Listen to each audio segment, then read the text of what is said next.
Hi, Joe Cerrone. Welcome to our weekly Zoom meeting for CAD 230 Introduction to Solidworks. This week we'll be taking a look at, sorry about this, there we go. We'll be looking at Module 3, which goes through objects revolved and mirrored. And so there are three, Lab 3A, 3B, 3C, and 3D. And then there's a bonus exercise for this bottle right here.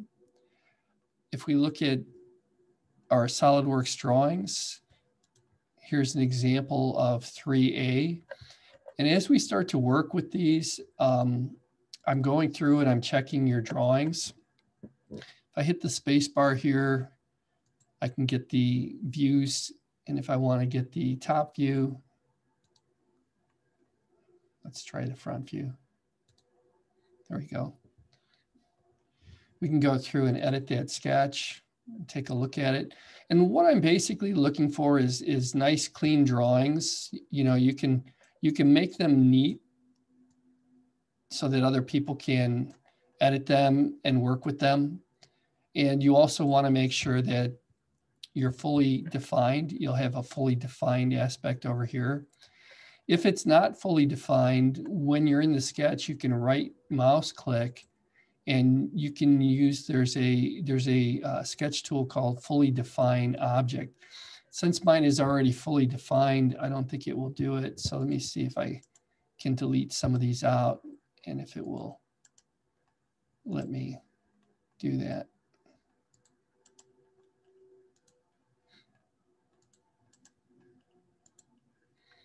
Nothing yet.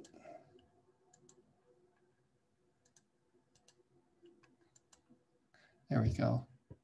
And so while you're in the sketch, you can go and you can select fully defined sketch, and then SolidWorks will come up with a solution for you. Rather than selecting all entities, what I recommend is you choose one entity at a time. And so you could choose that entity and calculate it. And then it'll go through and add in that information if it needs it to do that. And so that's one of the tips and tricks that we can pull out of this week's Zoom lesson. But they're pretty straightforward. We go through and we take a look at the assignment itself. And the assignment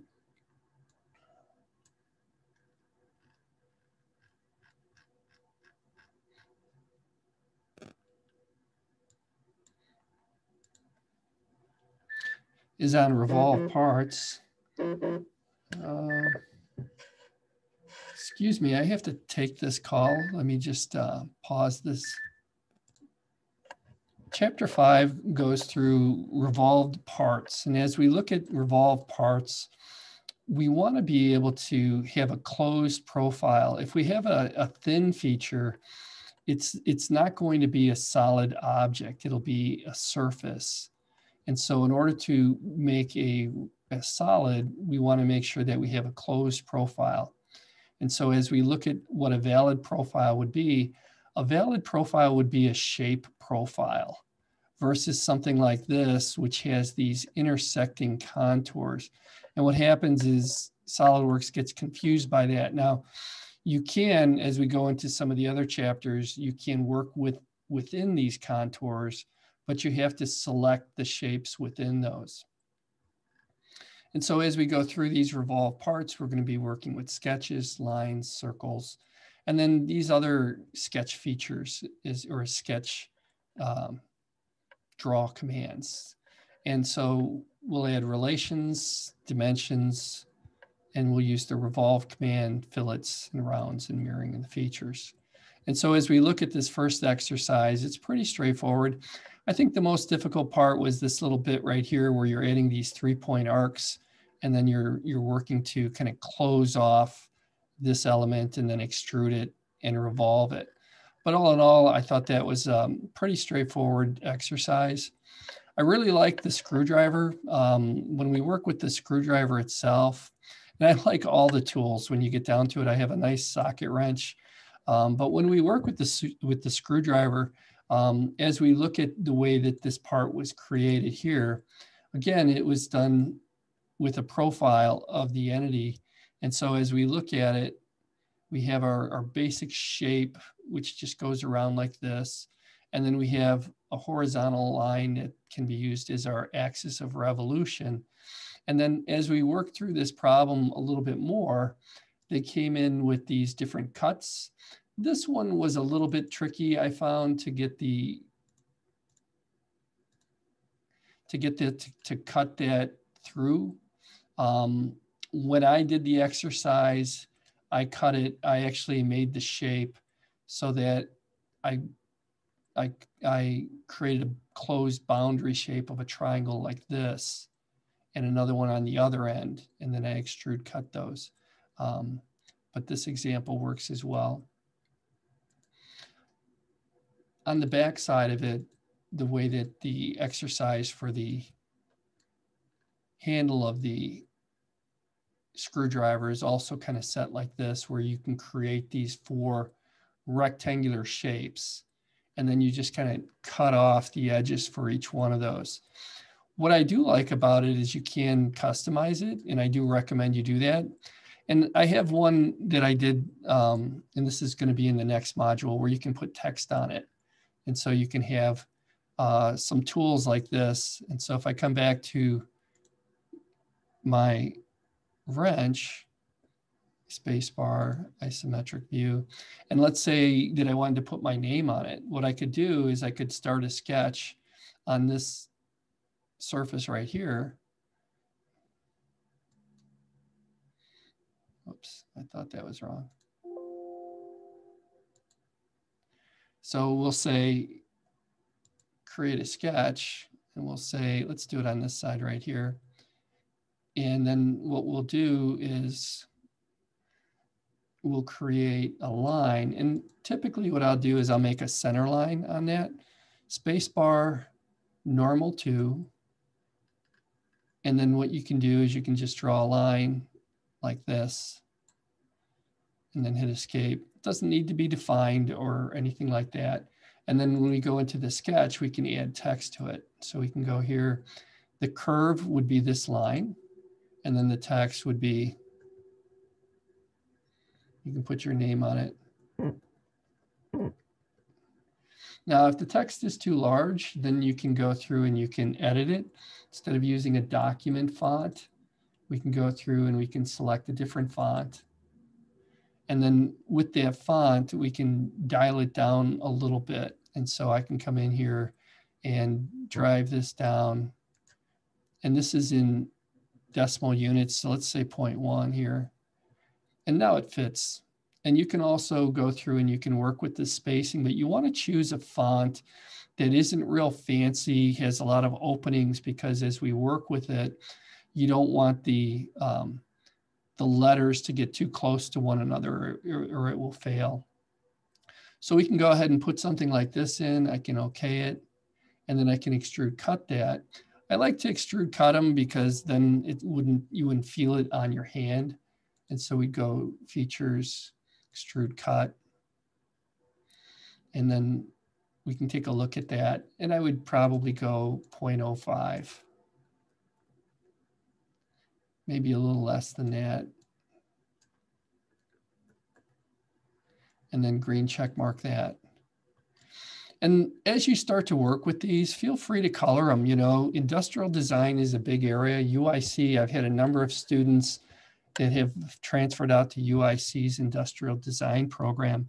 But we can go in here and we can start to add other elements to it, because there's nothing nicer than something that shows that somebody spent some time on the details for it.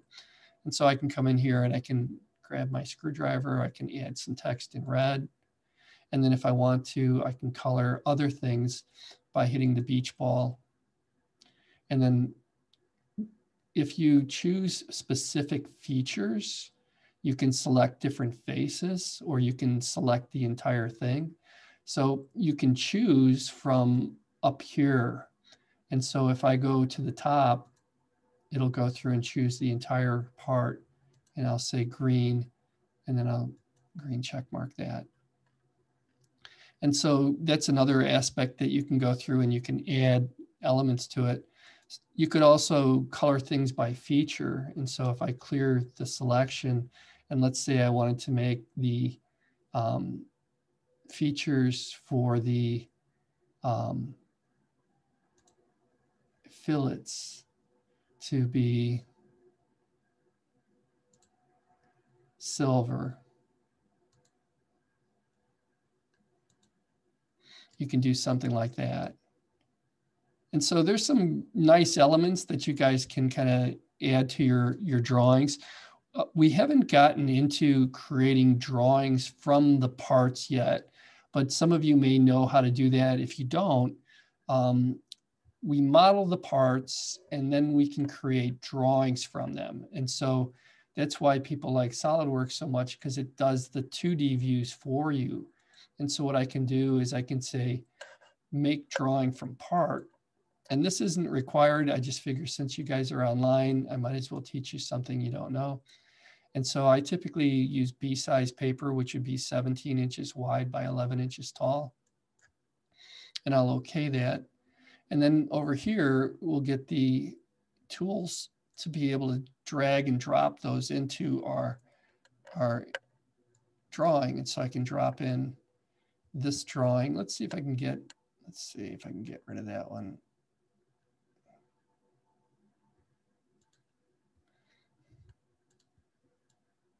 There we go. At least I have one with my name on it now. And then as you move the mouse, you can drag and drop another view off. For something like this, we really only need 2 views.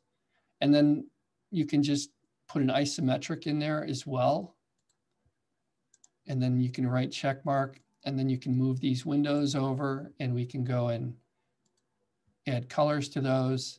We can also go through and we can change the scale of these different items. And so I can say, rather than use the sheet scale, I'll use a custom scale. And I think I could probably get this doubled. Let's see, 2:1. Yeah.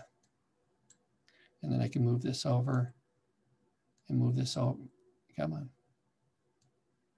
There we go. The other thing you may want to do is to enable hidden lines. And so in these different views, I can go through and enable the hidden lines so that we can see that.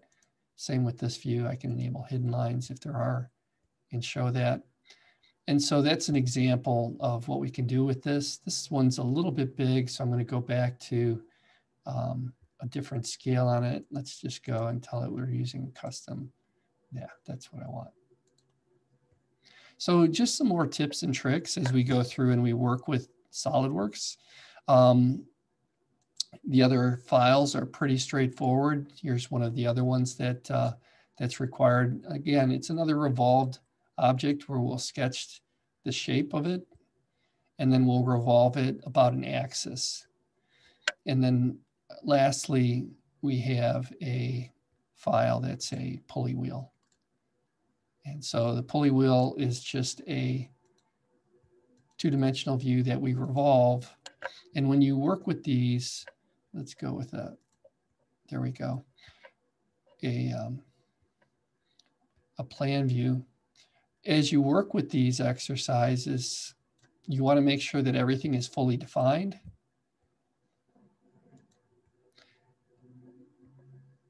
And that's basically it. I was going to go through and talk about some other things, but this doesn't lead me to a real good example for that, so I'm going to leave it alone.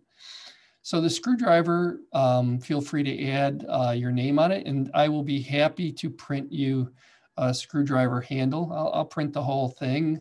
You can come into the shop and create the other parts if you need to. But essentially, we can prototype very easily with our SolidWorks. And so if I did want to prototype it, I'll show you how I would do that. What I would do is I would export it. And so what you do is you save the file as an STL.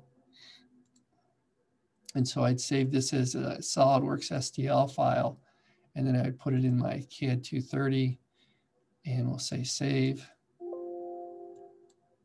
And then we can go into something like a slicing software like a Dremel DigiSlicer. This is the 3D printers. I have a number of different 3D printers and I've been really happy with the Dremel and with the Ultimaker 3D printers. a number of students have also picked up the Prusa, which is also very good because it has this multi-material addition that you can add to it. So this is what it would look like if I was going to 3D print it. And what I would do is I would open up my file.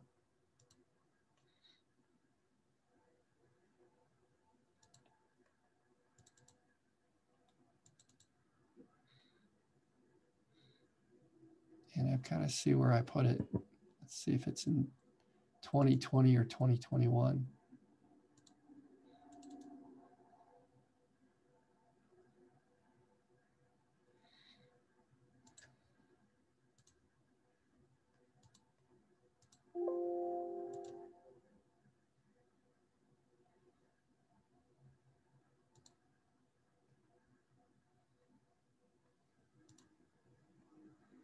I'll just put it in straight 2020.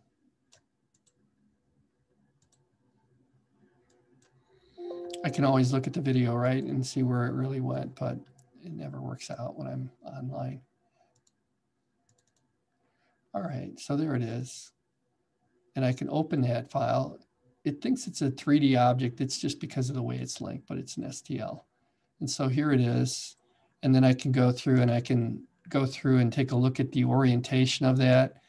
If I wanted to, I could revolve it so that my printed side is up.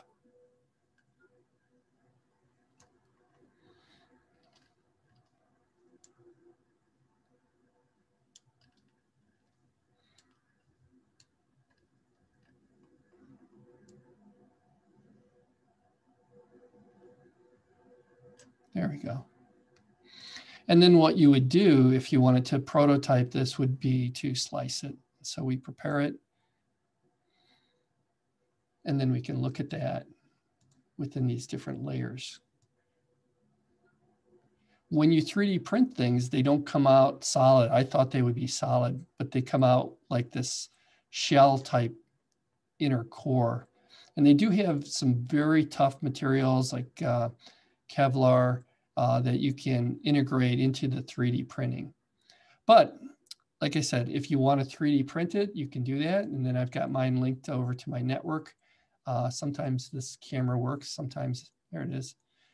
So I can do that remotely. So everything digital we can make. And what's really cool is Solidworks is an excellent program for 3D printing. It's probably one of the best ones out there for working with it. All right, continuing on.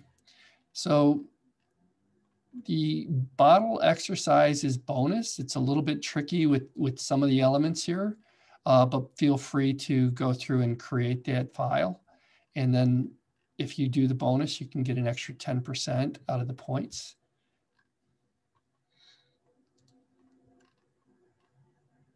Next week, we'll be starting lab number 4. And since we had a holiday last week, I'm going to stay at lab number 3 for right now.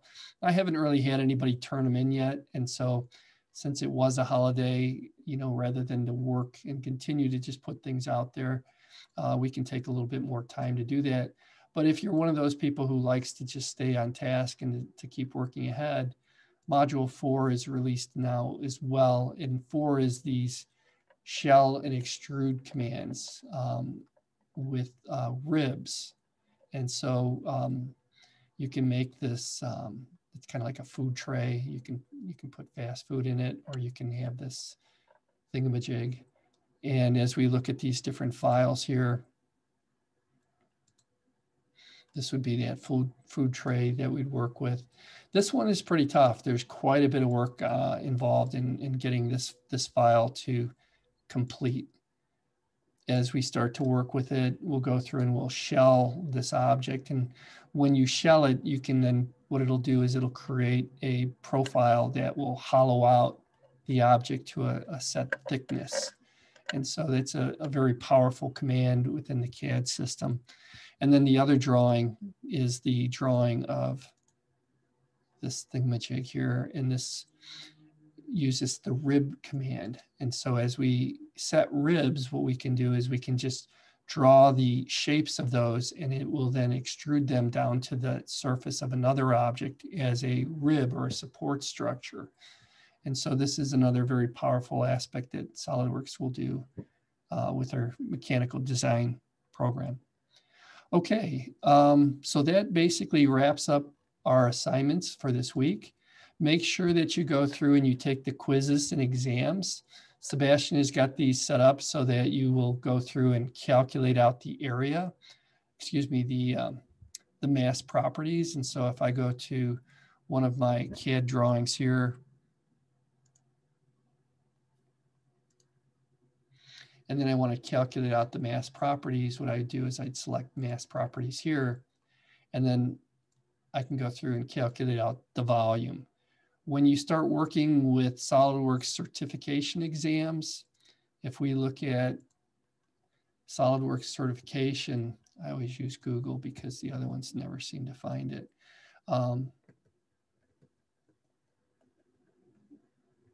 There's I can give you a voucher for the CSWA, and it's a mechanical design certificate that allows you to take their version of a test.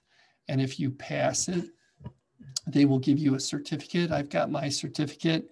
A number of my instructors have theirs as well. It's a 3-hour test. And so in that test, you'll create, I believe it's 4 part drawings and 2 assembly models. And you need a 70% to pass it. I typically have about 70% of the students who take the exam pass it. It is difficult, so not everybody passes it. But if you study for it and you like collecting certificates, this is a great one to have. And I will give you a voucher for this exam at the end of the semester. So that's one more thing for you. Okay, oh, there's my Homer. He likes to listen to techno music and chill out and do CAD while he's working. So with that, I'm going to end this Zoom meeting and I'm going to open things up for questions. Make sure you take the quizzes under quizzes and exams here. And so these quizzes are multiple choice. And so when we get up to the chapter 3, you have the chapter 3 volume quiz.